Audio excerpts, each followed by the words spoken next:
ProEnem. Preparação que vai além.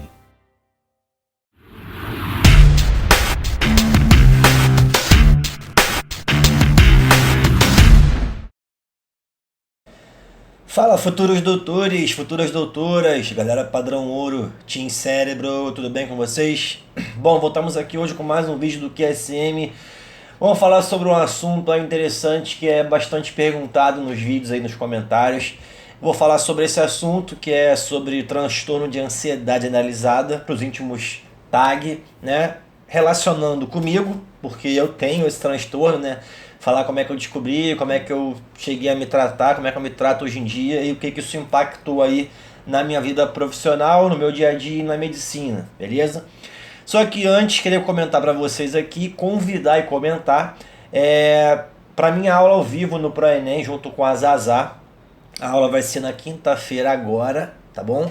Às 5h30 da tarde, beleza? Vai ser uma aula em dupla aí. Essa semana tem especial do ProEnem, que é o ProEnem Convida, e a Zazá me convidou devido ao fato de eu ter sido professor dela de biologia no 3º ano.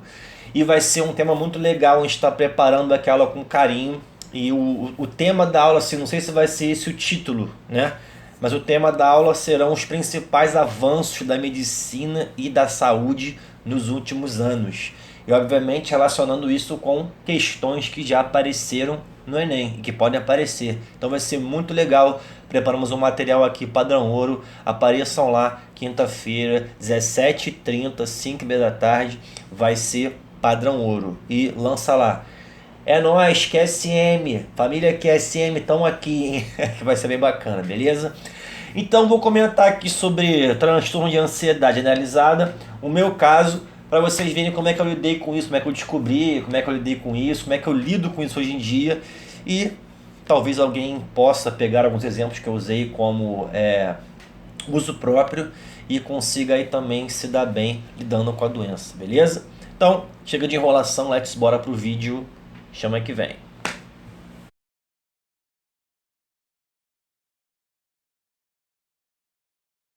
Bom, gente, a minha história, né, com essa patologia, ela começou tem mais ou menos aí uns 4 anos, né? Como é que foi o episódio?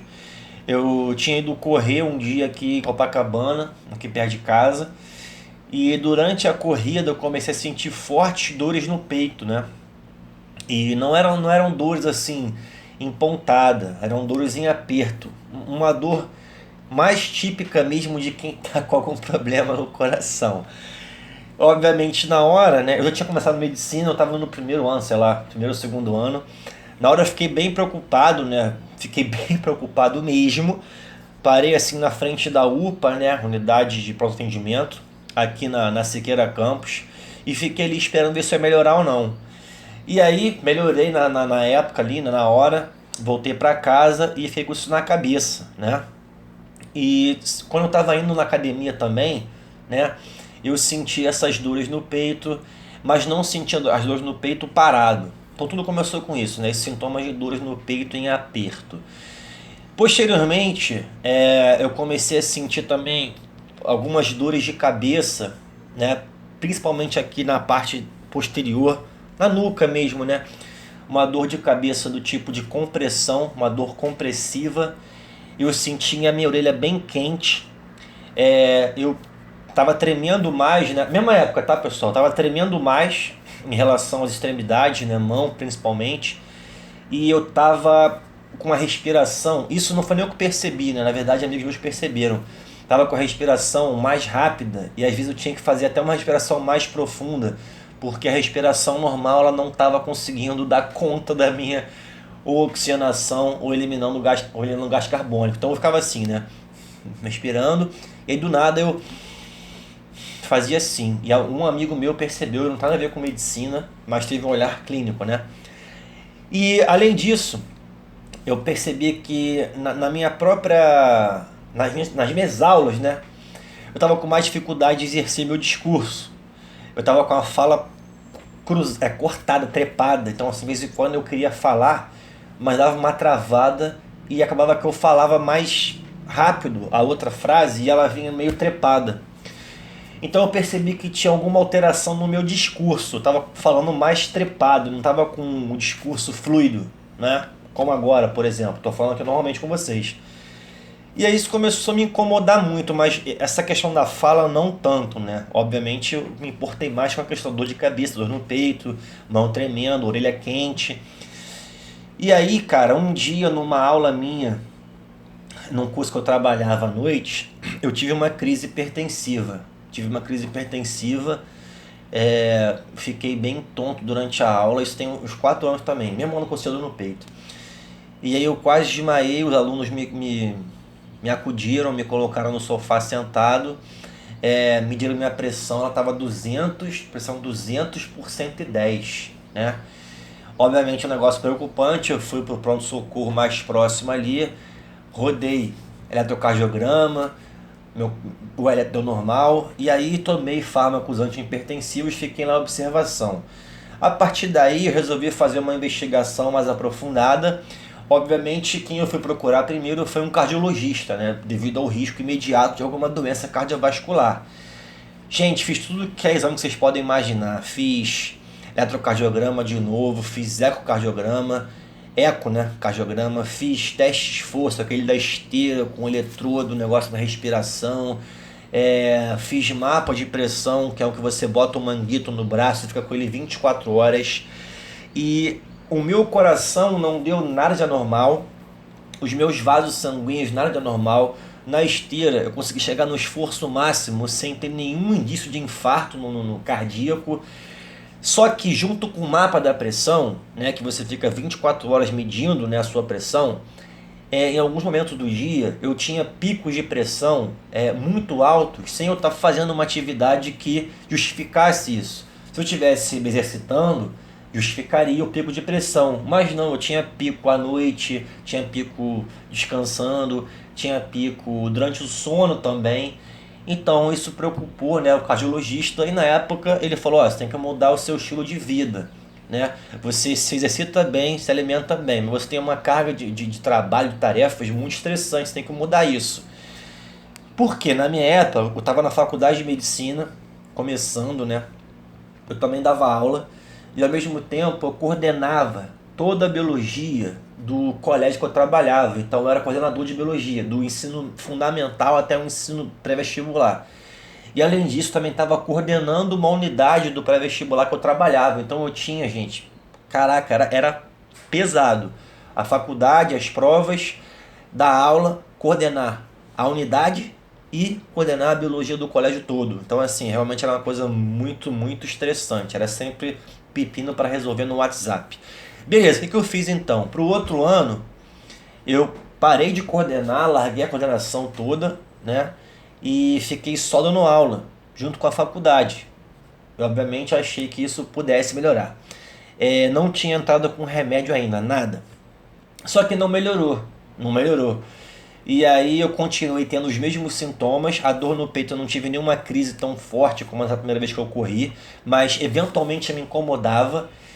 E aí, obviamente, eu voltei ao cardiologista e aí fizemos de novo um mapa de pressão que também deu muita alteração. E aí o meu médico na época falou, olha, realmente você tentou mudar o máximo que você conseguiu, mas não está surtindo tanto efeito como a gente gostaria, vamos ter que entrar com remédios antihipertensivos. Falei, cara, tá bom, beleza, só quero ficar tranquilo.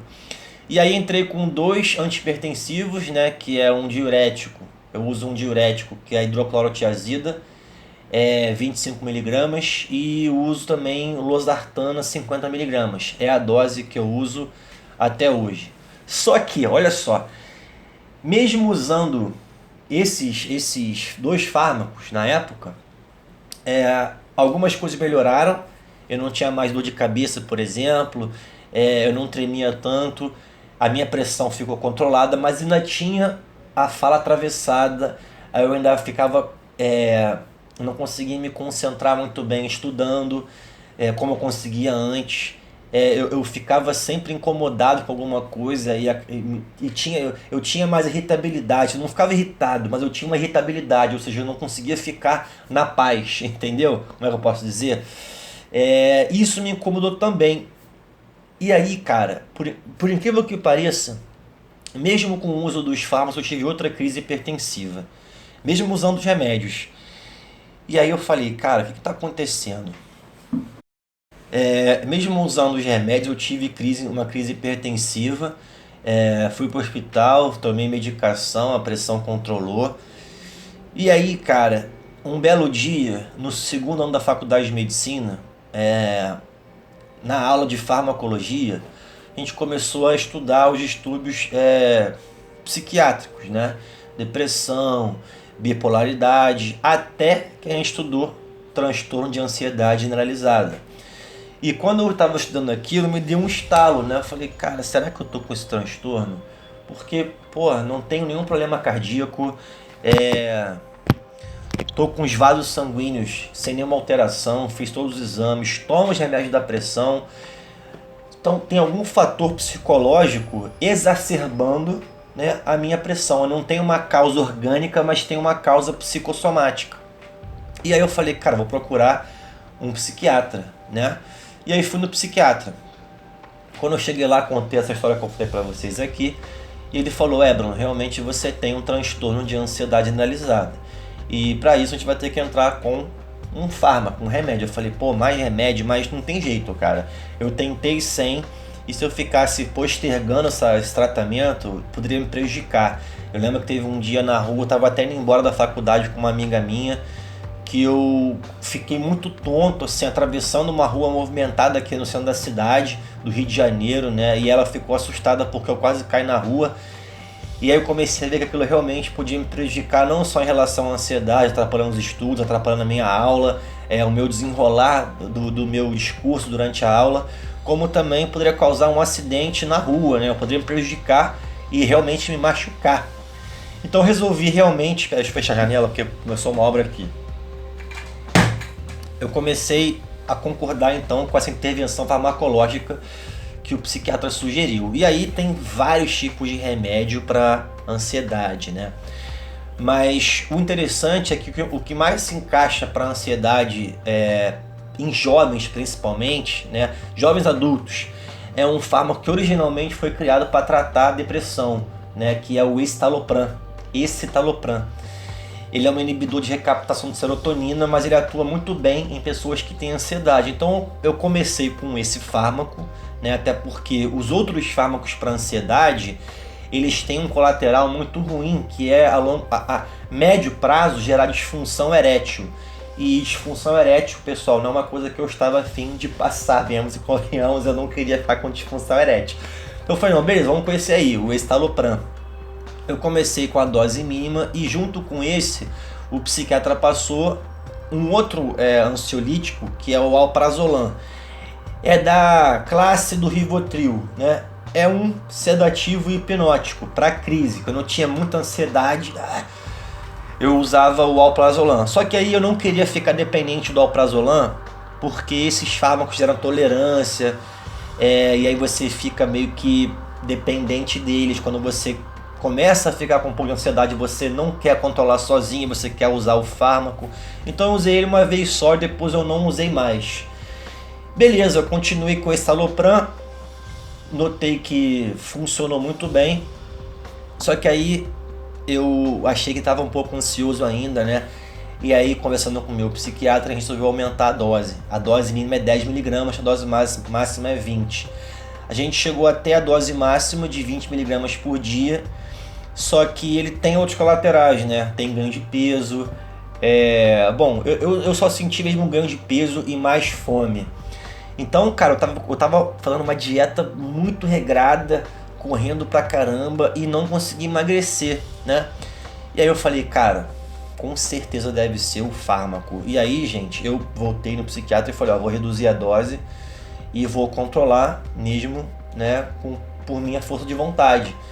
Fiz isso e deu super certo. Então, assim, eu uso hoje em dia a dose mínima do escitalopram, uma vez ao dia. Eu ainda uso os antihipertensivos, que é a hidroclorotiazida e o losartana, 50mg losartana e 25 hidroclorotiazida, que é um diurético. Eu meço minha pressão semanalmente e vejo que ela está no alvo ali 120/80, controlada. mas eu também acho que ela está controlada pelo uso desse ansiolítico, né, que me ajudou muito a ficar melhor. E aí eu percebi as mudanças, cara. Eu consegui me concentrar melhor para estudar. Se eu ficasse muito ansioso, eu não usei outro remédio. Fiquei tranquilo pura e simplesmente com a minha própria força de vontade. Mas eu já tentei ao longo do ano tirar o fármaco, né? Ficar sem o estalopram. E foi ruim. Realmente impactou, voltou tudo que acontecia antes. Eu voltei a ficar com a fala atravessada, voltei a tremer mais, voltei a ter os sintomas de anteriormente, né? E eu tentei fazer 2 vezes isso. Esse ano tentei fazer, ano passado também, porque eu não quero ficar tomando remédio. Então sempre que dá eu tento tirar, mas realmente não estou conseguindo tirar, talvez porque eu ainda tenho um estilo de vida ainda que não seja compatível sem estar com o fármaco. A questão é, se não dá para ficar sem o fármaco, não fique sem o fármaco, né? Eu não vou ficar sem ele porque vai me impactar negativamente. Mas reduzindo a dose mínima, né, para 10 miligramas, eu perdi o peso, né? Perdi uns 4 quilos aí rapidamente, em 2 semanas. Tô me sentindo normal, não tive mais nenhuma crise hipertensiva, nenhuma crise de ansiedade, tudo tranquilo. E tô vivendo normalmente, tá? Consigo estudar, consigo render nos estudos, consigo render nas aulas, consigo dormir. Nunca tive problema com sono, assim, nunca fiquei com insônia. Eu não durmo cedo, mas sempre foi assim, tá? Desde pequeno. Então isso não piorou, a ansiedade não piorou o meu quadro do sono, tá? Até porque eu já não durmo bem tem muito tempo, eu durmo pouco, tá? Sempre foi assim, então não mudou nada. Mas eu sei que no meu rendimento de estudo e do trabalho, né, e de comunicação melhorou muito. Eu nunca mais tive crise hipertensiva, nunca mais tive dor no peito e tudo isso ficou normal. Então, o que eu posso passar para vocês aqui? Se vocês tiveram algum sintoma parecido com o meu, ou tem alguma sensação de ansiedade, né, procurem um psiquiatra, procurem um profissional médico adequado, até porque não vale a pena viver, né, com esse tipo de desconforto. Isso vai atrapalhar vocês em vários aspectos, social, estudo, prova, trabalho, sono também, né? E, cara, viver com uma má qualidade de vida é bem ruim, né? Você vai ficar preocupado com o que pode acontecer, sabe? Então, gente, recomendação padrão ouro de amigo, família QSM, cuida de mim, cuida de vocês, essa. Procure um médico, tá? Para você tratar a sua ansiedade. E o que eu posso dizer é que ela controlada, vocês podem render tranquilamente nos estudos aí, na preparação do vestibular. Tem muitos casos de vestibulandos que têm depressão, que têm ansiedade, ou então até na própria faculdade de medicina você pode também render tranquilamente. Eu não senti nenhum prejuízo assim depois que eu comecei a terapia farmacológica. E claro, né, gente, não é só também tomar remédio, né? Você também tem que se preocupar com a sua própria mente, com a saúde mental. Então procure fazer coisas que você gosta, eu procuro sempre fazer. Também estou conseguindo ter um autocontrole bastante interessante sobre minha ansiedade, mas já tentei e vi que até agora não deu para tirar o fármaco ainda. Mas depois que terminar a faculdade eu vou tentar fazer isso, né? Tentar retirar aí o fármaco, mas daqui a pouco eu mexo nisso. Por enquanto agora, fim de faculdade, é melhor não, para não ter um impacto negativo justamente nesse final de faculdade que eu preciso estar tranquilo, beleza? Bom, então quis passar para vocês um pouco da minha experiência com essa patologia. Se você quiser deixar algum relato aqui no vídeo, deixe para enriquecer o vídeo, para que a família possa também compartilhar as suas experiências, seus conselhos com vocês, comigo. E é isso, beleza? Bom, então por hoje é só, espero que tenham gostado. Se gostou, curte o vídeo aí, se inscreve no canal. E um último recado: chora agora e aprovado, se não aguenta não se envolve, chama que vem. Um beijo do fundo do ventrículo esquerdo, nos vemos aonde? Nos plantões por aí. Grande abraço, tudo de bom pra vocês. Tchau.